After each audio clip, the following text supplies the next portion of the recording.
thank you for being with us here, and welcome to the official launch for the Project Structuring for Plastic Credits Issuance course. We are incredibly excited to introduce you to this initiative, which aims to empower professionals globally with the tools and knowledge they need to combat plastic pollution through circular economy practices. Today, we're honored to be joined by two industry leaders, Sandra Pinzon, who is the CEO of Global Zero Waste, and Alex Saer, CEO of Ser Carbona. So Sandra will start by talking about how this course can help project developers structure their projects for plastic credit issuance. Well, Alex will delve into the financial initiatives and sustainability aspects of plastic credits. After that, we will have questions for both, where they will share insights on the broader challenges and opportunities within the plastic credit and circular economy space. So let's start with our first question for Sandra. Sandra, if you can delve a little bit into this. The course focuses on the practical application of circular economy principles. Could you explain how the methodology outlined in the course help project developers structure projects for plastic credit issuance? How does that work in a practical sense? Thank you, Valentina. With the voluntary program on circular economy, we are committed to promoting the circular economy through knowledge management. The course has a practical approach and tools to undertake plastic recycling projects. The course is online, and each participant can follow it at their own pace. This makes it easy for many people around the world to be trained as project structures for the issues of plastic credit. We currently have participants from 38 countries. This course, led by experts in circular economy, has 5 modules through which participants will learn the basic principles and guidelines of the voluntary program on circular economy, acquiring the knowledge for the formulation and registration of initiatives to reduce and recirculate plastic materials. The goal of the course is to encourage the development of projects aimed at reducing plastic pollution and enhancing opportunities for actors involved through the material life cycle through the issuance and marketing of plastic credit. This project will gain license to increase financial resources. Also, Sandra, you mentioned the dissemination of knowledge around plastic pollution in your previous question. So, in what ways do you see this course empowering smaller and less experienced organizations to take part in the plastic credit market? By fostering learning, we seek to enhance the activities of collection and transformation of materials to address the problem of plastic pollution. Aware that most of these activities are carried out either by people who earn their living from the recycling activity or by vulnerable communities. Our motivation is to improve their living conditions. Part of challenges faced by the sector is the lack of funding to develop high-impact projects. With this course, we want developers to understand the process to present their initiative and so generate credits that make it possible to continue and improve their processes.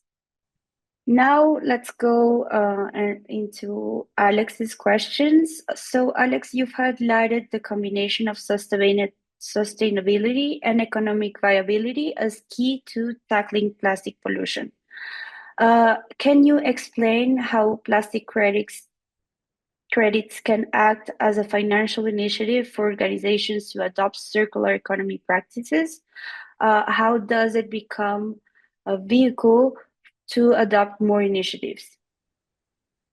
Plastic credits offer a market-based solution to encourage organizations to reduce and recycle plastic waste.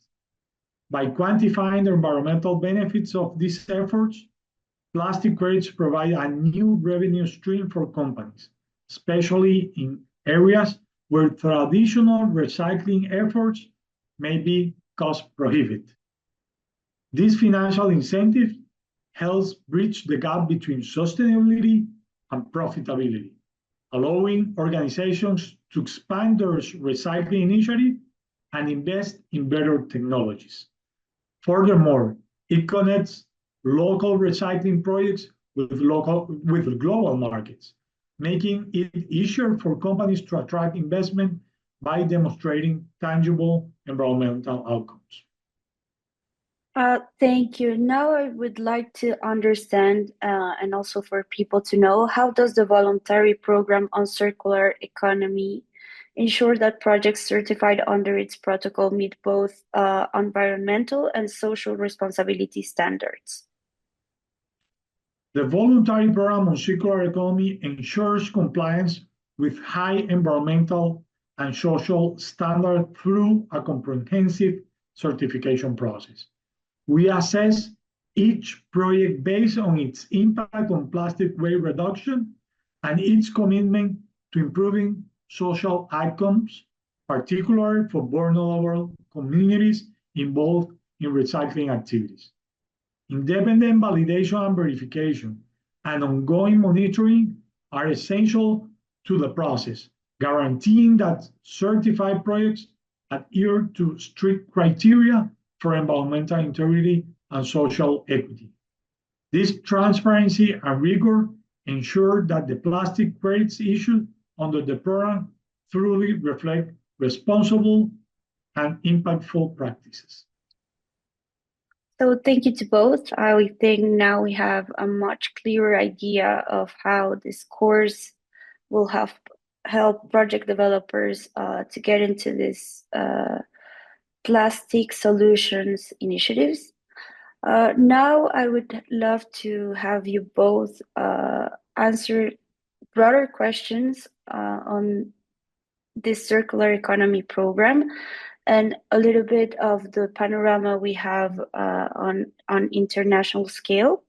So circular economy and plastic credits are still relatively new concepts for many. So what do you think are the biggest challenges in promoting these practices in the global marketplace? As you mentioned, plastic credit is a concept. The wide-ranging important among global stakeholders undoubtedly face several challenges for large-scale implementation. Many of them are related to the lack of awareness of the tight financial mechanism and the benefits it offers. This is where the course gains relevance, because it allows population to install facilities which can transform them into leaders of change in their regions. With the knowledge, they will be able to formulate and present recycling projects and acquire economic, environmental, and social benefits. Additionally, we know that there are economic barriers.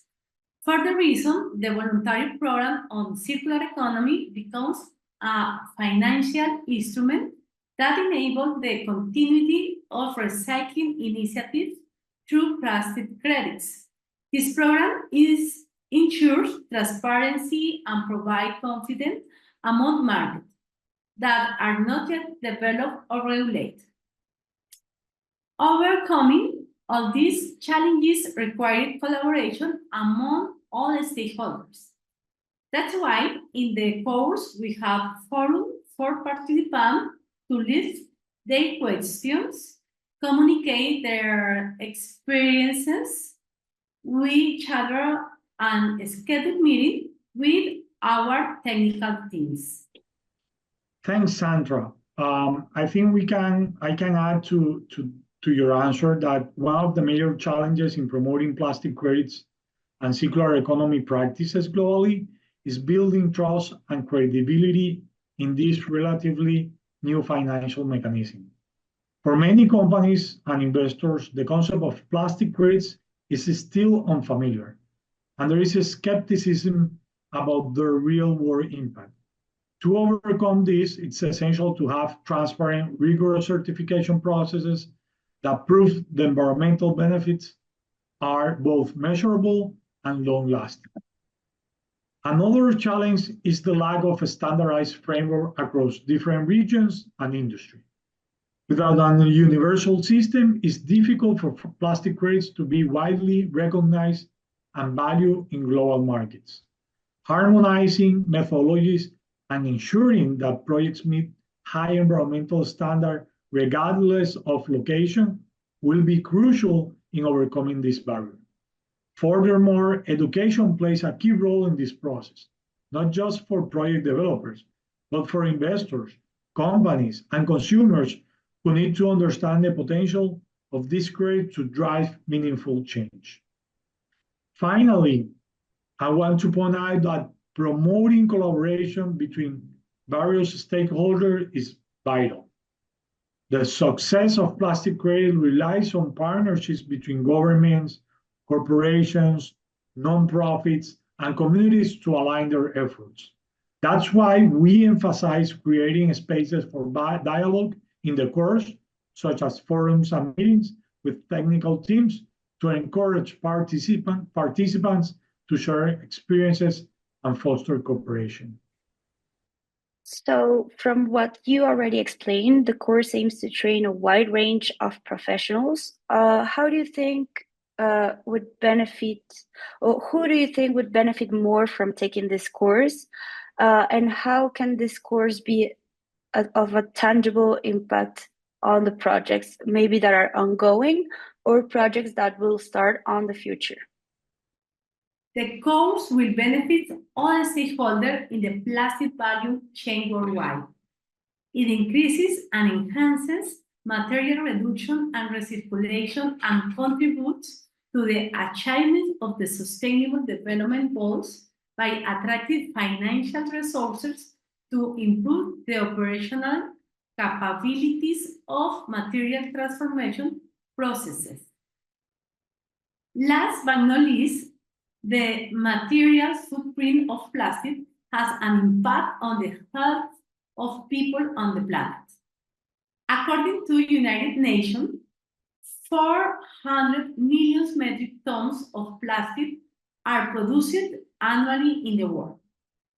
And that number is expected to triple by 2060. Of that, only 9% is recycled, which is why increasing the capacities of the plastic transformation industry will generate benefit for the entire world. Thank you. Sandra, in addition to those that you already mentioned, I believe the course is particularly beneficial for small and medium-sized enterprises and local governments that are interested in adopting circular economy practices, but lack the technical expertise to navigate the plastic credit market. These organizations often have limited resources, which can make it difficult for them to implement recycling projects on a large scale.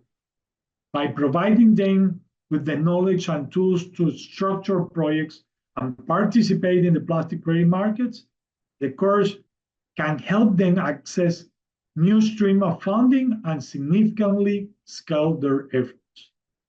And finally, the course contributes to achieving global sustainability goals by empowering professionals in both the public and private sectors to reduce plastic waste effectively. As plastic production is expected to triple by 2060, with only a small percentage currently being recycled, it's critical to increase the capacities of those working in the recycling and material transformation industries. This course helps build the expertise needed to tackle one of the most pressing environmental issues of our time. So thank you so much, Sandra and Alex, for providing us with such valuable information and insights on the role of plastic credits and circular economy practices and how they are shaping the future for a more sustainable plastic-free world. I believe this course offers a comprehensive practical approach, equipping participants with the knowledge to drive real-world impact and access to new financial resources through plastic credits. For everyone who's watching, you're starting the course, please feel free to connect with other professionals. You will have modules to ask questions to our professionals, but also to interact with other people who's taking the course. And don't forget, whether you're a project developer, part of a small enterprise, or simply passionate about sustainability, this course is a must for anyone looking to make a meaningful difference. So thank you all for joining us today, and we hope to see many of you finish the course and letting us know.